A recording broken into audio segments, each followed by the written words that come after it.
Welcome to the show where we unearth new ways of looking at ever-evolving life around the world, seen from a number of different industries, cultures, and backgrounds. But there's one thing that unites everyone I speak to. They all want to do their part to make the world better in their own unique ways. It's a uniting passion. Whether they're from the commercial world, third sector, or public sector, from the global north or the global south, my name is Philippa White, and welcome to TIE Unearthed. Hello and welcome to episode 56 of TIE Unearthed. As many of you know, the TIE Leadership Development Program started in 2007. And until the pandemic hit, our programs were our Immersive TIE experiences. What that meant was a professional from the global north would spend a few months whilst doing their day job preparing for the immersive experience. They'd do leadership coaching, international development training, and bespoke one-on-one preparation sessions with yours truly. And then for 30 days, they would embark on an experience of a lifetime in the global south. They would be immersed in another country, another culture, working with people they have never worked with before, often in a language they've never spoken before. They would have an objective to reach, and they would need to figure out how to get there. No deliverables, no rules, just them, their brains, their ingenuity and humanity following the TIE process to make amazing things happen. But the pandemic put a bit of a spanner in the works, and for the past couple of years, we've only been focusing on our virtual Team TIE program, which came out of the pandemic, but we were unable to do the immersive experiences. Now, there's still lots happening with the virtual TIE program, but I'm super excited to say that now that the pandemic is slowing down and life is getting back to some sort of normality, our immersive experiences have returned. And today we're talking to Niall Quinn, who has just come back from Mozambique. Niall is a portfolio manager at Octopus Energy, which is one of the largest investors in renewable energy in Europe, currently transforming the industry to make energy greener, fairer, and genuinely better for people around the world. Niall was born in rural Ireland, and he arrived to the world of financial services by somewhat unconventional means, having completed a master's degree in applied mathematics and then pursued a career in academia by completing a doctorate in theoretical quantum physics. He then moved to London to seek out a little bit more tangible application of his skills and found himself at Octopus. Now, this conversation is absolutely brilliant. Niall's sense of humor is fantastic. And today we hear about his experience, why he applied, what he was looking for, what was the impact, what he did, and so much more. So grab that favorite beverage or throw in those running shoes. And here is Niall. Niall, thank you so much for joining us. How are you? I'm doing great, thanks. How are you? I'm well. Where are you right now for our listeners? I am in southwest London at the moment, still enjoying the working from home opportunity.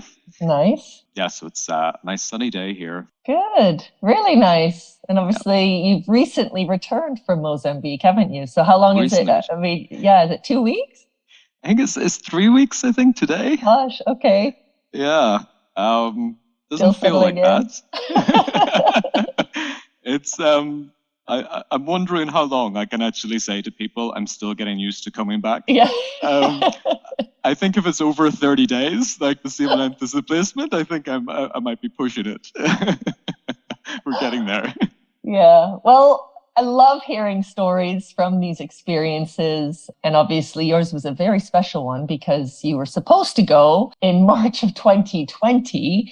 And then, we had a global pandemic. So I'm just so excited to hear about how it was and the learnings. But before we get there, what would be really lovely to know, both for me and for our listeners, is just, maybe you can tell us a little bit more about your background before you were at Octopus Energy and then what you do now as well. Well, as you might tell from the accent, I grew up in Ireland, in the north, in the middle of the countryside, so nice and rural. I have 3 brothers, I'm the second oldest, and we all kind of ended up reasonably mathematically oriented. Really? All of you? Yeah. So one's a math teacher, one's an accountant, and then we have the rogue one as an English teacher. Wow, were your parents into math? My dad was very quantitative in that way. It always kind of pushed us to go the extra mile when it comes to math and science. It really stuck with us. And we kind of kept that theme going for a while. Me, probably more so than anyone else. I kind of took it to the limit. Yeah, so I went to university, did my undergraduate master's in Queen's University in Belfast. And that was in applied mathematics. Lots of algebra, lots of calculus, like lots of that good stuff. At the end of my master's, then I was dabbling into theoretical physics, as one does. And then, I decided to do my PhD in theoretical quantum physics. I did that at St Andrews University in Scotland. Wow. So that was 3 more years of calculus and algebra. I really enjoyed calculus and algebra at university, but I did a business degree, and this was like undergrad calculus and algebra. I mean, it really, I don't know why. It's a different beast when you go that far. But we had the nice little mix then of the theoretical physics, where it was a bit more working with lasers, and there was also cool stuff like we did some work on teleportation and invisibility and quantum cryptography and quantum computers and all of this very sci-fi stuff that was still 20 years at least from actually being tangible. So it was super heavy, like theory and conceptual stuff. I'm just interested. I mean, this is, many of our listeners are thinking this too, because you go into that. And actually, what's beautiful about many of the jobs now is obviously you study one thing and it's not directly correlated to exactly what you're going to be doing. I think that's beautiful. I think it's great to study one thing and then you do a job that is so completely different, but you realize that actually you use a lot of the thinking and the tools that you learned obviously at university. But when you're actually there, when you're actually doing the PhD and you don't have the life experience to know that down the road, I'm going to be doing something completely different, but I know I'm going to be able to use this. You're in the day to day doing so much physics. When you were there, did you think, how am I going to use this in real life?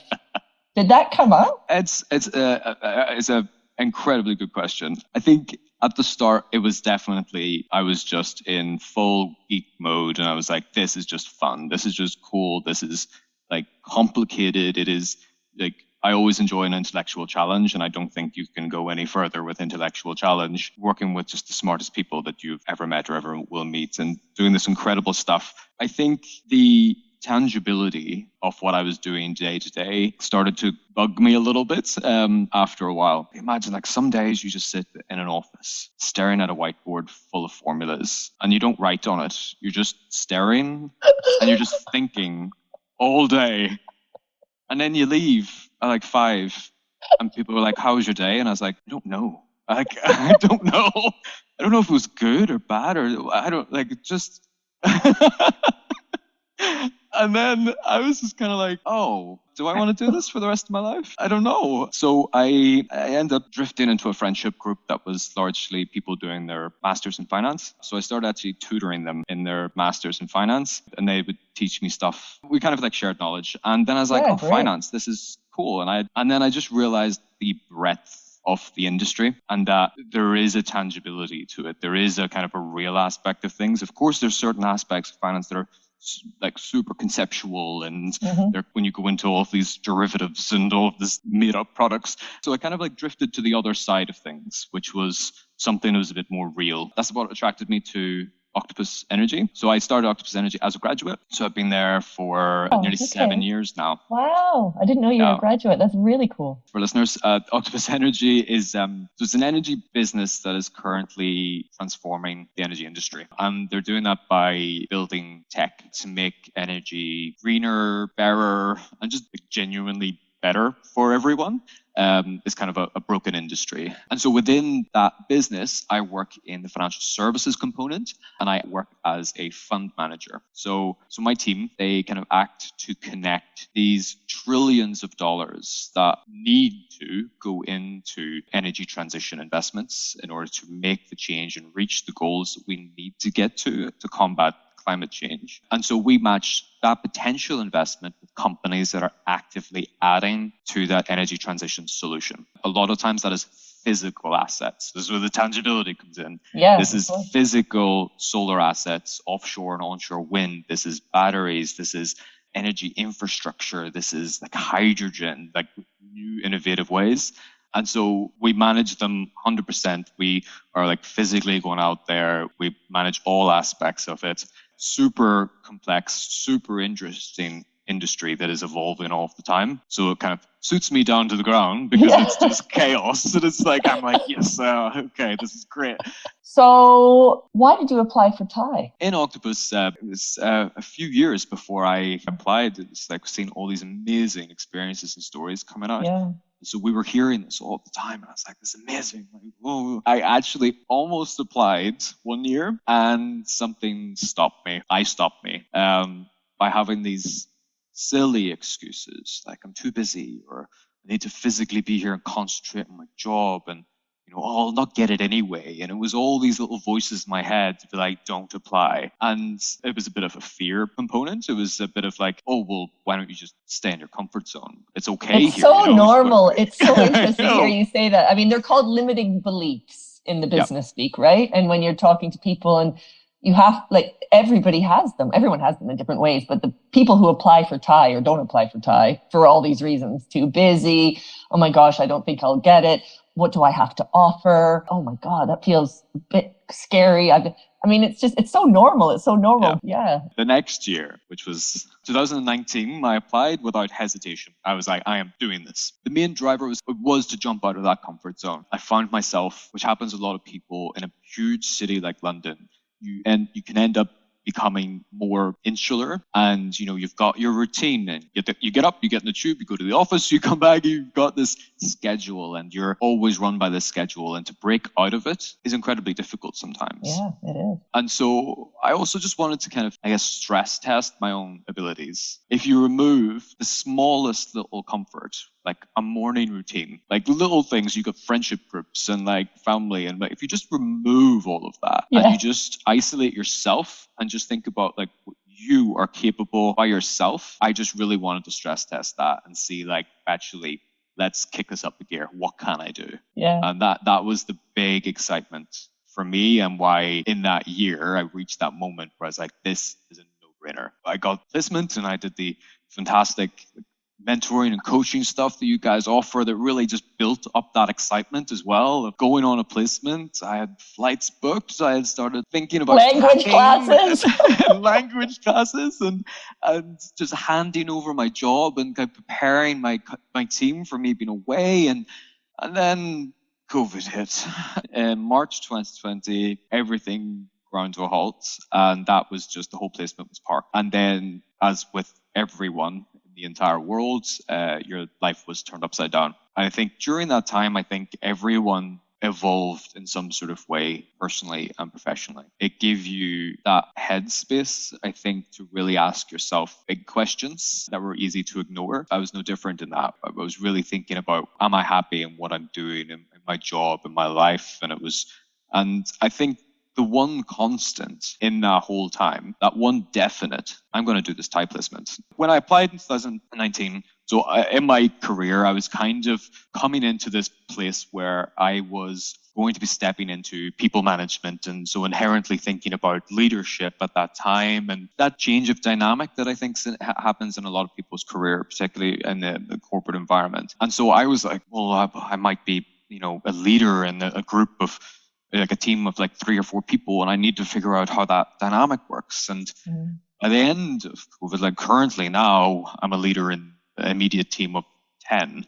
So that just blew up, that team. And I was kind of, then leadership was a constant consideration and constant thought. I think for me, it's that kind of pushing myself out of that comfort zone and stress testing and seeing what I was capable of. That drive was still there. The only thing that changed was the starting point. So for our listeners, you went to Mozambique. What was the organization you worked with? What was the brief? Maybe you can just help people understand, you're a math guy, physics, portfolio manager for an energy company. And what did you have to do? I had the absolute pleasure of working with the Marine Megafauna Foundation in Tofu in Mozambique. MMF are an organization that are focused on saving and protecting and researching ocean giants, so marine megafauna like whale sharks and manta rays. And so they have like a really wonderful kind of strategy piece where they kind of say they're renowned for their research, pioneering research, never been done before kind of stuff. But their strategy very plainly says research and data are not enough. In order to really tackle a problem, you need to tackle it in a holistic way. So they think about conservation, they think about education and inspiring the next generation, as well as the research on top of it. I was kind of reading into MMF, and you guys asked me to kind of put a small selection of these organizations I would be really interested to work with. And MMF was the no-brainer top of my list. Top of my list, not a doubt in my mind. Because it was, when I read into them, I was like, wow, this really echoes where I am in Octopus, and this kind of holistic approach and being a bit more disruptive and, you know, this tangibility of things. And the nerdy side of me was like, oh, research scientists. Oh, okay. I was like, fingers crossed, they've got some data, like amazing, you know. You so did really, get to do some number crunching. You definitely got to do number crunching in a bit of it. And I was counting humpback whales as well. I think that counts, you know. Every element seemed to come together, and I just thought it was a perfect fit. And I was fortunate enough that MMF needed business and financial skills as well. MMF, like all organizations, have different forms of revenue streams coming in and different levels of cost, like any business. So this area of focus was on the kind of the overheads at the central organizational level, these operational running costs. Typically, if they're going to get revenue in from grants or donations, they're not usually targeting the operating costs. They're usually, here is a donation or a grant for a particular project you work on, and you cover the cost of the project. So there was this kind of gap to be able to cover their operating costs, which are essential for them to run and grow as a business. Operate. Yeah. A previous TIE placement developed the concept of these tourism expeditions, where it was a luxury opportunity where a small group of people would come to Mozambique, to the birthplace, the center of MMF, and spend time with their researchers, go out diving, actually see these amazing creatures that they're researching and protecting, and also just learning about what they're doing in the local community. And as part of that, they get a bit of revenue to cover their costs. But then after COVID, this kind of disrupted them being able to run these sort of trips. The idea is that these cover their operational costs. The objective of my project was really to think about the sustainability and scalability of the business in that respect. That sure, we can get revenue to cover costs now, but actually, as the business grows, does this kind of format grow with it? And is that the right solution? Is it working the way we want it to? And you know, what happens when they double in size? You know, it's kind of thinking about that 5-10 year timeline. It was just super valuable for them just to have that dedicated resource to think about something. And I think it was also just the fresh perspective, but it's also that there is something, especially from a business strategy perspective, there is something to be said about this sort of element of this cold business line. Everyone naturally, and especially in a small community, there's so much history in building up the business, and everyone there has been there for so long. And there's emotional side of things, sentimental side of things as well, that of course needs to be listened to and respected. But there's always that element of me coming in and saying, well, I don't know any of that. And I'm just saying, if I just look at numbers, this is what makes sense. So what did you manage to find out for the organization, and where did you leave? What I basically did is I kind of went in and almost immediately realized that with organizing these trips, logistics were a problem, resource were a problem, and there was just something calling out for that whole concept of working smarter, not harder. And the first thing that I was always taught in Octopus when we're developing solutions is there a zero cost opportunity in here? Is there a zero cost solution in here? Just by simply reprioritizing. That is step one. And so I spent a ton of time just listening and learning, because any solution that I was going to develop not only had to work for MMF as an organization, but it had to work for the environment they're in. for the community that they're in as well. And that's the Yeah. value of having this immersive placement, is that you can get both elements together. When I was talking to their dive center that they work with, Peri Peri Dive Center, it turned out that actually over the last couple of years, they've really ramped up their expeditions and trips that they do. And they do a lot of them over the year. And that is their bread and butter. And they've got infrastructure to support that. And it just seemed this little duplication within Mozambique that didn't really make sense, because the Mozambique trips were land-based as opposed to all the other destinations. They're live aboard. So you're on a ship for 10 days, everything's centralized. There's one cost item more or less, and it's super easy to run, and it's just more seamless. It's also more profitable. Mozambique was a bit clunky because it was land-based and you're driving around and changing locations and everything. So I looked at the Peri Peri Dive Center and I was like, well, you're doing expeditions already. MMF are putting in a lot of resource to develop like tourism revenue. That's not their job. That's not their mission. That's not their strategy. So I talked to the dive center and I was like, well, actually, do you think there's an appetite for your customers to have a concept of a scientific expedition where they partner with MMF? You know, they would do the exact same thing. They would go out on the dive boats with them. They would do seminars or little lectures with people, teaching them about the life and the whole like wider strategy of MMF. And it was snapped up so quickly. I was like, why wouldn't we do this? This is amazing. You know, can we just make them all scientific ones? It's like, this is fantastic. There's absolute appetite for this. And so what that ended up doing is changing the focus. Instead of MMF trying to do these quite clunky, logistically difficult, resource-intensive expeditions within Mozambique, you just change the dynamic a little bit, where actually they offered a specialized kind of co-hosting bolt-on package to an existing infrastructure that was run by a business that does that as part of its core business. I mean, it just feels like a no-brainer, but when you don't have the time, I know, but when you don't have the time or the ability to see something from a different point of view, you just don't get there. There was a lot of decision trees and a lot of dead ends in there, because that was also strengthened the proposal by saying, these are the things that don't work and this is why they don't work. And actually redirecting and saying, this is not only a good idea, but it's the best one that we can come up with. And from TIE's point of view as well, what I just think is so fantastic is you were given, the way that TIE works is people are given an objective. So you're given a brief. You're not given deliverables. You know roughly where you want to get to, but it's up to you and the local team to kind of figure out how to get there. What's really cool is you were given the brief, and the brief was how to grow and scale these diving expeditions.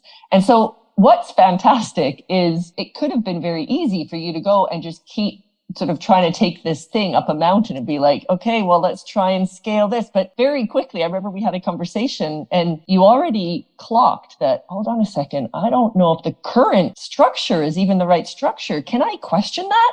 I'm like, yeah, like that's what the whole point is. I mean, let's see where this goes. As long as you're communicating with the organization, amazing. Do whatever you think you need to do. We were talking to Sarah last week and the proposal was put forward to the board and has now officially been approved by the MMF board, which means that the scientific kind of co-hosting expeditions are going ahead for next year. It's super cool. The benefits of this solution for them as well is it redirects resource. So they can actually, instead of like spending all this time to do one trip, they could actually just organize 3 of the liveaboard ones internationally for the same amount of time and resource. That is what brings them greater level of revenue that covers their costs for the future and allows them to grow and not to worry about how they cover their operational costs, because they know how to do it and they can do it quite easily and scale that quite easily. Let's bring it back to you. Yeah. Your goal was to be pushed out of your comfort zone. It was to be challenged in new ways. Can you just talk to us about and how you were challenged, and were you challenged, and how do you see yourself and work and everything differently? I pushed myself in the sense that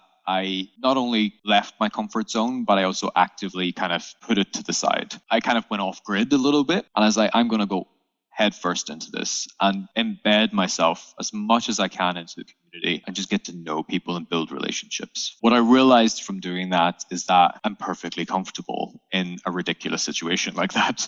I'm, making friends left, right, and center, and, having these meaningful connections and like talking to people and just like sharing knowledge and talking to dive centers and talking to local business owners and just saying, hey, have you considered doing this for your business? And they're like, wow, okay, yeah, let's talk about this and create these connections and add just value wherever I went. I was worried about what I'd be capable of. And I was more like, oh, you need to rein it in a little bit here, just it's like, when are you going to have time to just chill out and relax and just do something with you? Because I was like, oh, yeah. Wow, okay, right. Why don't I do this more often? Without sounding like a dating profile, I've just realized I am intelligent, I am passionate, I am charismatic, I am personable, I am outgoing, and just being able to explore that and own that. Once you kind of own that a little bit more, I think it's amazing. Oh, it's so good to hear that. First of all, you saying it, because like you say, it's not something people often say because you're sort of, oh no, I can't be heard saying that. And also going back to your limiting beliefs. Yeah. What do I have to offer? Oh God, I don't know if I can really, will I even be able to, adjust to anything? And that's a lot of the time what this is all about. It's putting yourself in a situation that's so different to what you would normally experience. And then you blossom in that. And then you think, oh my God, the world is my oyster. Like and what could I do differently in my day to day actually that, in my role, how would my work even be better or benefit more if I maybe pushed myself in new ways? Yeah, it's about that opening yourself up, not just for change and challenges, but just new perceptions and just, what if we flip something on its head? Things that I learned, I guess, and that I'm kind of realizing after some time back in London that I'm kind of taken away from it is whatever you put out there into the world, you'll get something in return. If you put positivity and you put good energy out there, it just seems to happen that you do get these amazing experiences and these kind of connections in return. I'm keeping that going in London, and I've noticed just by kind of not being in my head as much, even just the quality of life and just how you just are living your day is just completely different. And I'm really trying to hold on to that as much as possible. Yeah. I think I didn't really have an aha moment. I had that more at the start. I had this whoa moment, which was slow down. Whoa. I was like, I like the whoa moment. The whoa moment. This is great. Out. Yeah. I think it was at the start, and I came in just with the London energy, and I was just, in London, everyone's talking so quickly, walking so quickly. It's about productivity. It's about squeezing the most out of every possible moment and just going above and beyond. And I came in with this energy, and that does not work in Mozambique. That is not the way they operate. You need to stop. It was amazing what you were able to experience and what you were able to see and hear just by slowing down. And I want to take that back into job as well. Because it gives you a different perspective. It's not only stepping back, but it's actually just slowing down. Let's not rush this. Let's talk it out. What's the worst that's going to happen? And then I think it really solidified what we talked about earlier, that this tangibility and needing this meaning in what I do. I think meeting the people there that are incredibly passionate about what they do and being able to think about, I'm researching, I'm thinking about trying to get global conservation and protection for this species, but I'm also out diving with them and looking at their interactions and physically being able to spend time with them that was incredible to see and experience. And I think that's just really solidified that I need to have that direct meaning, tangibility in anything that I do. Yeah. So this is a really cool opportunity for me to slow down, look at things in a different way, get a different perspective, and actually just decide what means something to me, what really resonates with me and what I want to do in this job. Mm-hmm. And so I think it's those conversations that I'm having at the moment and really just trying to instill some of those learnings in people. And when we're trying to grow into the role, I'm still very much passionate about what I do. I love what we do. I love the mission we're trying to do. And it's that solidified it because of that real world impact in what I do. Yeah. That solidified my love for what I do. I think it's just the subtleties of how I approach it and, how I shape things and how I maybe I work from a functional perspective and and that balance, I think. I'm very conscious about that balance as well. And it's really important. And it's important to reflect on this. Lauren Smith, who also went to MMF. So she didn't work on the dive expedition. She was the first ever one. And I can't remember even what her project was, but also fell in love with tofu, also fell in love with Andrea and, the team. It's an incredibly emotive place to work. You are surrounded by incredibly passionate individuals. And she and I did have a conversation. She works in advertising, still at the same company. And we're talking 8 years later. But she said, I work in advertising and I just looked at everyone cleaning plastic off the beaches and helping these massive creatures that are in the ocean. And I just, can I go back to advertising? And I said, it's a really good question. And obviously, so many people then were thinking this, and I would say even more people now are thinking this. But then I asked her, I said, do you think the change you can make, and only you can answer this, but do you think the change you can make is as impactful, you going to tofu and cleaning plastic off the beaches or doing whatever it is that you would be doing there? They've got these marine biologists who are there, and that's their sort of specialty. Or now that you've got the understanding of how this world works, if everybody left the private sector, it would never change and it would never go in the direction it's going in. If you are surrounded by resource, be it money, and human resource, be it a whole lot of people who believe in the skills that you have, and you actually can manipulate a bit of that sort of the decisions, and you can move things, and you can be a driver of that change, then you sort of think, if I can move a super tanker a few degrees through the power that I have, then maybe that has a ripple effect and more of an impact than on just one beach, for example, or on one area. Yeah. And so it was interesting because I've got a quote from her that I use in a presentation, I use in my presentations. And she said, my Thai experience didn't necessarily totally change the world, but it changed the way that I interact with the world. And I think that, it's unearthing all this stuff that you just talked about. Oh my God, I'm charismatic and I can make decisions and I can get people excited about stuff. And oh my God, I can be a change maker, basically, is what you've just said in more words than that. And then I guess the question is, what do you do with that, right? Well, that's still something I'm mulling over. But it's the question that does not necessarily an answer. It's something, the question you carry with you. Yeah. And it is a process. And I think it's exciting if you can do it where you're at. And obviously TIE it's a leadership development program for people to sort of help them unearth those feelings. I mean, understanding how they see themselves. And, if you can channel that into your work, and if you're working at a place that you feel can grow with your growth and can adapt to what you're looking for, then amazing. You'll be a firecracker. I'm super fortunate for the environment that I'm in. Yeah, for sure. For sure. Is there a story that kind of stands out from your time there? There was a local business owner and they had an employee that didn't turn up to work without any notice for a few days. And this obviously caused problems. And there was just a bit like, why would they do that? This makes no sense. It's a good job. The alternative is to be out fishing, which is incredibly dangerous. So they've got this good, stable job.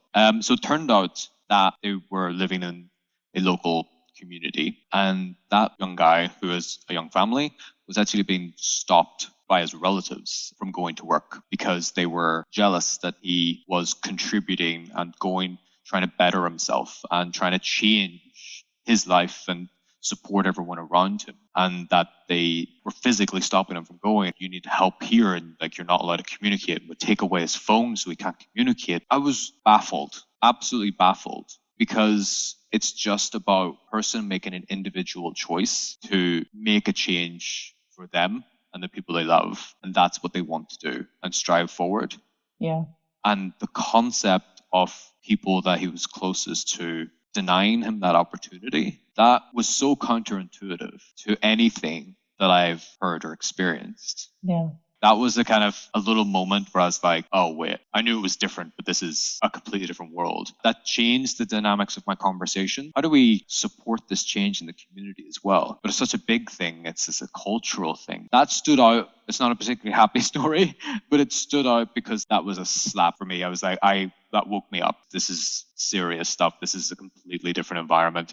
I need to get into this and really try and understand it. It's interesting because in the training which Janice talked about, we see the world not as it is, but as we are. And we use that a lot in the training because it's so important, isn't it? For when you're working in other places, for someone just not to show up, you would just see it from your experience, right? Of course, it's completely natural. It's normal. So you would think something's happened, or I don't know what you would think, but you probably wouldn't get to that. And then you suddenly, when you do discover what that is, you suddenly realize, oh my gosh, the questions I need to ask are different. And how I ask those questions and how I might be perceived. And, and it brings in that empathy, doesn't it?